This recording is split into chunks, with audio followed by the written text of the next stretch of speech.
उपदेश वर्धमान स्वामी के शासन में हमसे विराजते और उनकी यह पावन पीयूष देशना हम सभी के लिए परम उपकारी। अनादिकाल से हमारी आत्मा में जो जन्म, जरा और मृत्यु रूपी रोग लगे, उन रोगों का उपशमन करने वाली कोई परम औषधि है तो वह एकमात्र यह जिनवाणी है। भव्य आत्माओं, संसार का हर प्राणी चाहे किसी गति कहीं स्थान का हो, पर वह वर्तमान में दुखी दिख रहा है। क्या कारण हो सकता है उसके दुख के पीछे? वैसे देखे जाए तो संसार का पर्यायवाची नाम ही दुख है, पर फिर भी कभी ना कभी हमें उन कारणों को भी तो खोजना होगा जिन कारणों से हम आज तक दुखी होते रहे। पुरुषार्थ करने के बाद भी, अथवा मेहनत करने के बाद भी जीव दुखी मिल रहा है, परेशान मिल रहा है। मतलब कोई ना कोई कारण तो अवश्य ही होगा। पुरुषार्थ बराबर है, मेहनत बराबर है, पर पुरुषार्थ कहाँ कर रहा है, कैसा कर रहा है, शायद उसका भान उसको नहीं है।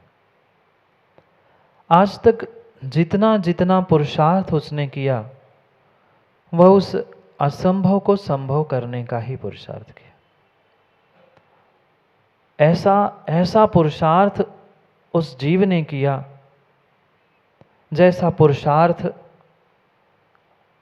उस पद्म पुराण में शायद आपने पढ़ा हो। जो पुरुषार्थ राम जी को समझाने के लिए किया था, राम जी, जो पुरुषार्थ राम को समझाने के लिए किया था, पूरा पुरुषार्थ जीव वैसा ही करता रहा। क्या मां पद्म पुराण नहीं पढ़ा? क्या रामचंद्र जी की भूल नहीं पता? एक नहीं, दो नहीं, 6 महीने लगातार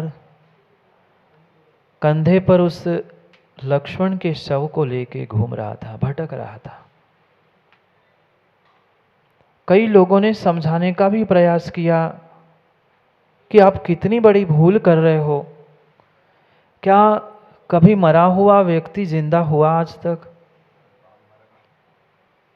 किसी ने कह दिया कि मरे हुए को आप कंधे पर लेके चल रहे हो, मरा हुआ क्या जिंदा हुआ आज तक?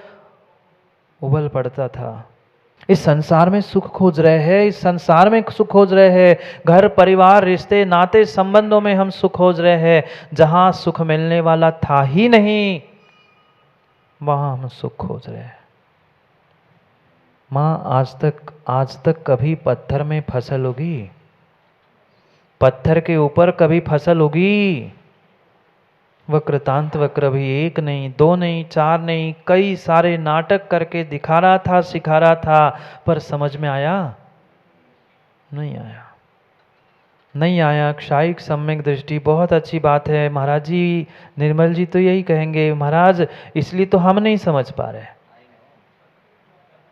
हम इसलिए तो नहीं समझ पा रहे, जो क्षायिक सम्यक दृष्टि, जो सब जानता था, वो समझ नहीं पाया। फिर तो मैं पंचम काल में आए नो निर्मल जी, मैं सब जानता हूं, मैं कैसे सुधर सकता हूं?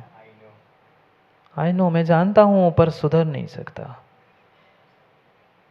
उस क्षायिक सम्यक दृष्टि को भी अपने परिणाम, अपनी परिणति बदलनी पड़ी।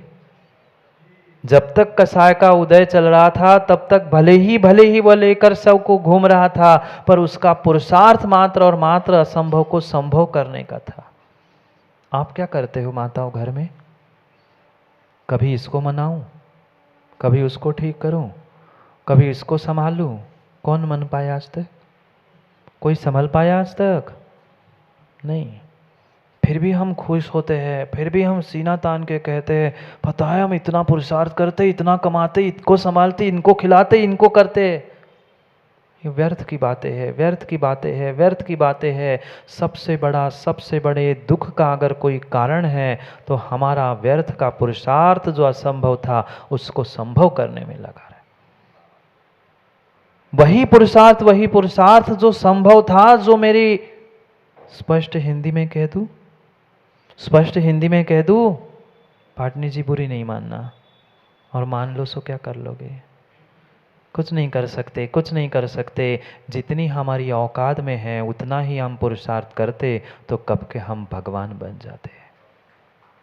पर हमेशा ही हमेशा ही हमेशा ही हम अपने चादरे के बाहर पैर निकालकर अपनी औकात से ज़्यादा सोचते रहे। जो असंभव था उसके बारे में, संभव करने के बारे में सोचते रहे। इसलिए बाबा आज तक हम दुखी है। क्यों दुखी है? जो सामने थाली परोसे रखी थी, जो संभव था हमारे सामने, हम उस पे तो हाथ पैर मार के वहां तो पुरुषार्थ नहीं किया, पर कल ऐसा करूंगा, ऐसा होना चाहिए, उसने ऐसा किया। दुनिया भर की बातों को देखते देखते देखते हम असंभव को संभव, जो नहीं होने वाला था, उसको करने का प्रयास करते रहे। बोलो ना, ऐसा नहीं किया? ऐसा ही कर रहे हैं। जो मेरे औकात में था, जो मेरी सीमा में था, जो मेरे लिए संभव था, वो संभव पर कभी मैंने पुरुषार्थ नहीं किया। जितने जितने असंभव कार्य थे, हम तो चैलेंज एक्सेप्ट करते। अरे करना तो चाहिए थे, पर भाई रेत कितने घंटों, क्या जीवन भर पेलते रहो, रेत से तेल, पानी से मक्खन, पानी से मक्खन नहीं निकलेगा, रेत से तेल निकलने वाला था ही नहीं। ऐसे असंभव कार्यों में जीवन जीवन व्यर्थ किया और फिर अंत समय में बिलखते रहे, रोते रहे, दादा हमें तो कुछ मिला ही नहीं, हमें तो कुछ मिला ही नहीं, हमें तो कुछ मिला ही नहीं। हमें तो देव, शास्त्र, गुरु, सच्चा धर्म, अहिंसा धर्म सब कुछ तो मिला था, पर जो मिला था, जहाँ तक मेरी औकात, जहाँ तक मेरी पहुँच थी, वहाँ तक मैंने पुरुषार्थ नहीं किया। उससे बाहर के, इसके आगे के, उसके पीछे पुरुषार्थ किया। किस पे पुरुषार्थ किया? किस पे पुरुषार्थ किया आज तक? वर्तमान में पुरुषार्थ नहीं किया, वर्तमान में पुरुषार्थ नहीं किया। जो बीत गया उसको ठीक करने का पुरुषार्थ किया, जो आने वाला कल था उस पे पुरुषार्थ किया। दोनों कल पे पुरुषार्थ करते करके जो सामने थाली परोसी थी, जो मेरे हाथ में आज था, उस संभव को भी हमने असंभव कर दिया, असंभव को संभव करने के पीछे। क्यों दुखी है? क्यों दुखी है? मात्र और मात्र उस असंभव को संभव करने के पीछे दुखी है। जो होना ही नहीं था, जो हो ही नहीं सकता था, महन बड़ा गाँव, जो हो ही नहीं सकता था, उसको करने का आपने पुरुषार्थ किया और इसी कारण से हम दुखी रहे। भाई जितना चादरा था उतने पैर फैलाओ ना। अगर हमें पैर ही फैलाने हैं तो सबसे पहले अपने पुण्य की चादरे को बढ़ाओ ना, अपनी औकात बढ़ाओ ना। बुरे लग सकते हैं शब्द, बुरे लग सकते हैं पाटनी जी, बुरे लग जाए बहुत अच्छी बात है, बुरी बहुत अच्छी बात है। थोड़ा सा तो कभी जीवन में बुरा लग जाए तो सुधार होगा, पर समस्या यही है, पहले ही उनने काम तो बुरा मानेंगे ही नहीं, मरा आप तो कहते रहो। यही तो समस्या है, यही तो समस्या है। कहने वाले कहते गए, सुनाने वाले सुनाते गए। जैसे जैसे वो राम का चिकना घड़ा 6 महीने तक जैसे चिकना घड़ा था बेचारे का, कितना भी कृतांत वक्र पल पल आके समझा रहा था, पल पल गुरु समझा रहे, जिनवाणी समझा रहे हैं। जीवन में सुख तुम्हें तभी मिलेगा जब तुम अहिंसा का पालन करोगे, पर हिंसा करके तुम धर्म मान रहे हो, दूसरों को परेशान करके तुम सुख मान रहे हो, दूसरों को दुख देके। जीवन में कभी किसी प्रकार से मां सुख मिलने वाला नहीं है। जानते हैं? बोलो ना, जानते हैं?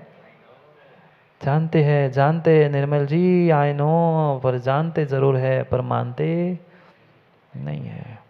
नहीं मानते, नहीं मानते, नहीं मानते। कितनी बड़ी भूल, कितनी बड़ी भूल हम कर रहे हैं। मात्र और मात्र, मात्र और मात्र अपने आप से संघर्ष करते हुए कितनी सारी हिंसा आज तक कराए। दूसरों की बलि तो नहीं चढ़ाई, चढ़ाई? दूसरों की तो बलि नहीं चढ़ाई। उस छोटी सी चींटी की तो रक्षा करने की हम बात करते हैं, पर पंचेंद्रिय जीव की कितनी आज तक हमने हत्या की और कितनी बार हत्या का विचार हमने कर लिया।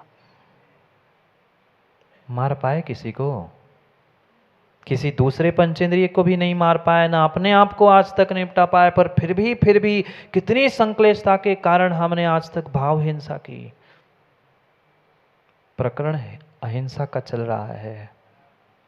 सोमप्रभ स्वामी अहिंसा की बात हमें समझा रहे हैं। इस संसार में सुखी होने का अगर कोई साधन है तो सुख देत सुख होत है, दुख देत दुख होत। आज तक पुरुषार्थ मात्र और मात्र हमारा असंभव को संभव करने के लिए व्यर्थ गया। आपके सामने माँ कोई पानी में से मक्खन निकालने का, रई घुमाने का प्रयास करो, आप उसे समझदार कहोगे ना? समझदार कहोगे ना? रेत को पेलने वाले को आप समझदार कहोगे ना? उसको तो हम कह देंगे कैसा मूर्ख है, कैसा पागल है, जो होना ही नहीं उसके पीछे पड़ा है। मैं भी देख के ऐसे ही तरस खाता हूँ डॉक्टर आप पे। हम भी यही सोचते कितना समझाओ भाई। संसार में दूसरों को दुख देने से, दूसरों की हिंसा करने से धर्म नहीं होता। अहिंसा से ही धर्म होता है। अहिंसा ही परम उत्कृष्ट धर्म है। किसने नहीं समझाया?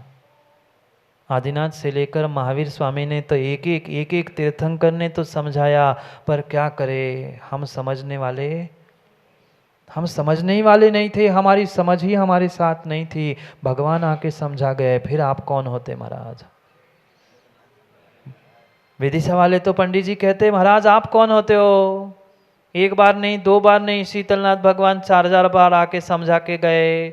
गर्भ हुआ, जन्म हुआ, दीक्षा ज्ञान सब हो गया, पर हम सुधरने वाले? मैंने नहीं कहा, आपने बोला, ध्यान रखना। मैं तो बस संकेत कर देता हूँ, बाकी जिसका जो मन होता है वो अपनी मन की बात बोल ही देता है। कितना पुरुषार्थ व्यर्थ गया। आज तक का मेरा पूरा जीवन नहीं, आज तक के जितने मनुष्य भव भी हमने प्राप्त किए, क्योंकि एक ही मनुष्य भव था जहां हम उस अहिंसा धर्म को प्राप्त करके अपने आत्मा का कल्याण कर सकते थे। पहली पर्याय में पहली मतलब आदिनाथ की पर्याय में उसी जीव ने कितनी प्रचुर भाव हिंसा की। पुनः शेर की पर्याय में द्रव्य हिंसा करते गया, पकड़ा गया। वह द्रव्य हिंसा, भाव हिंसा छोड़ी, तब जाके वह भगवान बना, महावीर का जीव। क्या आदिनाथ के समय में भाव हिंसा नहीं की? जो 363 मत प्राप्त कराए, उत्पन्न कराए, मैं जानता हूँ निर्मल जी, आए नो, करते 363 मत उत्पन्न कर लिए। स्वयं तो अपना आत्मा का कल्याण करके भगवान बन गए, पर भोले भालों को भटका के चले गए। उसका दोष, उसका पाप, उसकी हिंसा किसके माथे थी? किसके माथे थी? वे तो कल्याण करके चले गए, पर उनको ना समझने के कारण कितने आज तक भ्रमित है। वे तो अपना कल्याण करके चले गए, पर उनको अपना मानने वाले जो रागी द्वेषी थे पंडित जी, वे अभी तक इस संसार में भटक रहे हैं। क्योंकि जहां जहां कषाय है, जहां राग द्वेष है, वहां जीव की हिंसा है। ये हमारा अविवेक का पुरुषार्थ, असंभव का पुरुषार्थ, वही मुझे दुख और हिंसा में प्रवृत्त कर रहा है। आज जितने जीव हिंसा में प्रवृत्त हो रहे हैं, चाहे भाव हिंसा हो, चाहे द्रव्य हिंसा हो, चाहे एकेंद्रिय से पंचेंद्रिय जीव की किसी की भी हिंसा क्यों ना हो, वह मात्र अविवेक से, प्रमाद से है। इसलिए तो आचार्य भगवंतों ने लिखा है, प्रमत्त योगात प्राण व्यप्रोपणम। बोलो ना, भूल गए क्या तत्वार्थ सूत्र? महाराज जी एक एक सूत्र याद है, पूरा तत्वार्थ सूत्र सुनेंगे अभी पर्युषण में, कंठस्थ है बहुत सारों को। धन्य है माँ, मात्र वह विद्या को कंठस्थ करने से, ज्ञान को कंठस्थ करने से काम नहीं बनेगा, उसे कंठ के नीचे भी तो उतार लो। डॉक्टर जितेंद्र जी, दवाई कंठ तक काम की कि पेट में काम की? दवाई उन पेशेंट से कह देना मात्र मुख में रख लेना, गले तक ले जाना और पुनः उल्टी करके बाहर कर लेना, ठीक होगा? क्यों? खा तो ली उसने दवाई, खाने से काम नहीं बनेगा, उसे पचाना भी पड़ता है। ऐसे कंठ में तो बहुत सारी हमने विद्या धारण कर ली, बहुत सारा ज्ञान प्राप्त कर लिया कंठ के लिए, दूसरों को कहने के लिए, दिखाने के लिए, पर पचा कितना पाए, निगल कितना पाए? हम उगल के रख देते हैं। अभी स्थूल हिंसा से तो बचे नहीं महाराज, कहां सूक्ष्म हिंसा और कहां भाव हिंसा बता रहे हैं। बड़े बड़े पंचेंद्रिय, चार इंद्रिय, तीन इंद्रिय जीवों का तो हम सुबह शाम दिन रात घात करते, मां नहीं करते? घर में गृहस्थी में कितनी झाड़ू, कितनी बुहारी, कितने पंखे, कितने कूलर, क्या क्या क्या क्या किन किन जीवों की आज तक हिंसा नहीं की? कभी दया नहीं आती? कभी करुणा नहीं आती उन जीवों पे? यहां तो भगवान के सामने आके हाथ जोड़ के क्षमा मांगते हैं, भगवान से कहते भगवान जल्दी मेरा मोक्ष हो जाए, मेरा मोक्ष मार्ग गुरु जी प्रशस्त हो जाए। मोक्ष मार्ग और मोक्ष प्रशस्त होगा कैसे? पहले घर के जीवों पे दया तो करना सीख। उन छोटे छोटे बड़े बड़े जीवों पे तो हम दया नहीं कर रहे हैं। कीड़ों मकोड़े की तो छोड़ दो, कीड़े मकोड़ों की तो छोड़ दो, बड़े बड़े पंचेंद्रियों पर दया है क्या मां? बड़े बड़े पंचेंद्रिय बेटे पर, बेटे की पिताओं पर थोड़ा सा काम बिगड़ा, किस पे बरस पड़े? बेचारे भोजन करने बैठे थे और उसी समय सुना दी पूरी दिन भर की। क्यों राहुल? 2 रोटी खानी थी पर बेचारे मोनू को 2 रोटी भी नहीं मिली। जितनी सुननी थी, तुम तो ऐसे ही हो, ये नहीं मिलता, वो नहीं लाते, ये खत्म हो गया, वो खत्म हो गया। कब कहते हैं माँ? बोलो ना। बेचारे दिन भर मेहनत करके 2 रोटी घर खाने आते सुबह शाम, और हमने पूरी सुना डाली। पाप नहीं लगेगा ना? भाव हिंसा का दोष नहीं लगेगा ना? क्या करे? समझते सब है, जानते सब है, पर मान नहीं पाते, मान नहीं पाते। पर गलती कुछ तुम्हारी भी तो है, तुम उसके अलावा भी उनको समय दो ना। वे भोजन करते समय क्यों सुनाए तुम्हें? सही है ना माँ? उसके बिना समय ही नहीं मिलता शांति से उनको भी बैठने के लिए, सुनाए कब? क्योंकि ताली एक हाथ से नहीं बजती, नहीं बजती। दोनों को भी तो समझना पड़ेगा हिंसा हम कैसे करते आए आज तक। भले ही हम भगवान के सामने, किसी गुरु के सामने ये कह रहे हैं कि हम महाराज बिल्कुल हिंसा नहीं करते, बिल्कुल मांस नहीं खाते, बिल्कुल मदिरा नहीं पीते, पर घर में जो माँ वो ठंडे डिब्बे में रख के खाते, उसका क्या है?